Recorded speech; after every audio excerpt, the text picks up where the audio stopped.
Basie se bakkie, die ouderling se waardigheid en die vuil De Bruin se melktert. Dit was 'n gewone stil dag in Smousfontein. Die son het die stofstrate van die dorp warm laat gloei en Basie Botha se winkel was weer eens die sentrale punt van aktiwiteit.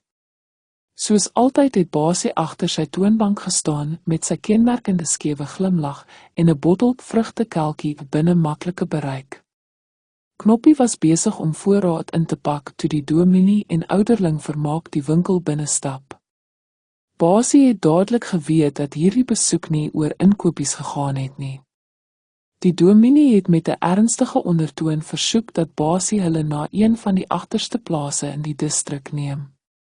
Hy wil by die De Bruins huis besoek gaan doen. Die rowwe grondpaaie het hom geen ander keuse gelaat as Basie se berugte 1967 gef nie 'n bakkie wat bekend was vir sy uithou vermoë op ongenaakbare terrein. Die bakkie in kleurvolle simbool van Basie se avonture en streke was 'n wit 1967 Fefka-stem met 'n blou bonnet in rooi regterdeur en 'n geel linkervender. Die bakkie was vol skrape en duike, die trotse letsels van jare se nagjagte, mampoerstories en vinnige wegry oomblikke. Basie was nou nie groot op kerk nie, trouwens hy was nie eers 'n lidmaat nie, maar het altyd ja gesê.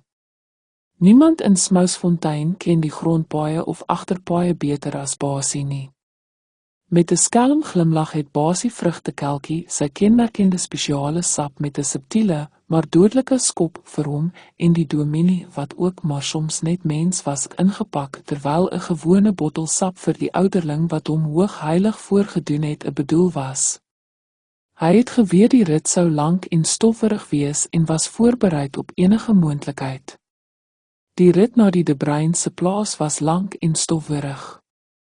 Basie en die dominee het vrolik van die spesiale sap geniet terwyl hulle oor dorpstories gelag het. Die ouderling het in die middel stil en stig gesit, sy neus effens in die lug. Sy korrekte houding het gekontrasteer met die gemaklike geselskap van sy metgeselle. Basie het by homself gedink dat hy die ou sal moet aarde toebring met harde slag. Kom ons vat 'n vinnige breek en like en subscribe by die kanaal.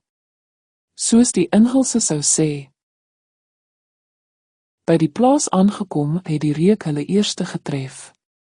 Dominee en Basie was voorberei daarvoor, maar die nuweling nie. Tannie De Bruin, 'n ma van 6 met 'n vriendelike glimlag en 'n voorskoot vol kolle het hulle verwelkom. Daar het 'n bedompige suurreuk oor die huis gehang met 'n dun laagie stof oor alles en 'n swerm vliee wat lustig rondgedwaal het. Die De Bruins was nie juis bekend vir hul higiëne nie en op die stoep het 'n emmer melk gestaan halfpad bedek met 'n melkdoek vol vliee en in een hoek het 'n halfbewerkte skaapkarkas. Seker so 'n dag oud. Onder 'n net gehang. Dit was nie duidelik of die net die brommers binne of buite moes hou nie. Die ouderling was dadelik vies en naar en het vir dominee gefluister dat hy niks sou eet of drink nie. Hy het nie die kans gehad om sy woord te hou nie. Basie het na die gegroetery aangekondig dat net die ouderling tee en melktert sou neem, aangesien hy en die dominee reeds op pad iets gedrink het. Asof dit nie duidelik sigbaar was nie. Die dominee het eenvoudig die situasie met 'n geamuseerde uitdrukking waargeneem. Stina, Tannie Viljoen se tienerdogter het met egte boeregasvryheid die tee en melktert voorberei. Haar hande was nog vuil van die skaapslag met droë bloed onder haar naels. Haar hare lank en ongekam het in haar oë gehang toe sy die skinkbord met trots aangebring het.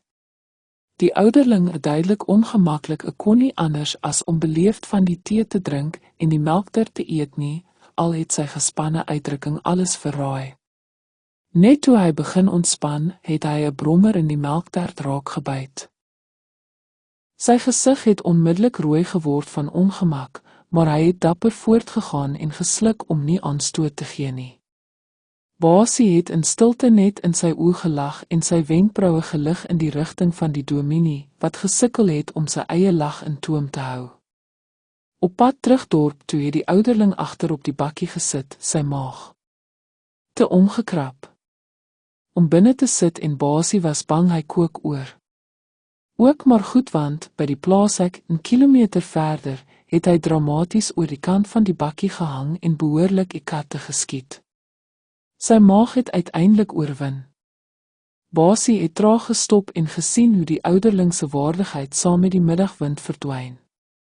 Toe hulle Smousfontein bereik, het die storie soos 'n veldbrand versprei. Die dorp se inwoners het gegrinnik oor die nuweling se avontuur. Basie het agter sy toonbank gestaan, met sy bekende skewe glimlag het hy 'n nuwe bottel vrugtekelkie geniet. Hy's nou mens, het hy by homself gedink terwyl hy knik na 'n groep lagende dorpenaars wat staan en kyk hoe die ouderling druipsterd en nog wit om die kiewe huis toe stap. Die dominee het eenvoudig sy kop geskit en met 'n sagte glimlag weggeloop. Hy wou nie hê die mense moes sien hoeveel hy die huisbesoek geniet het nie. Smousfontein het gou weer na sy gewone rustigheid teruggekeer, maar Basie se winkel het geblom met die ekstra aandag. Die ouderling, nou meer mens, het nooit weer iets geëet sonder om eers te vra waar dit vandaan kom nie. En so het die nuwe ouderling se epiese eerste huisbesoek net nog 'n legendariese storie in die dorp se geskiedenis geword.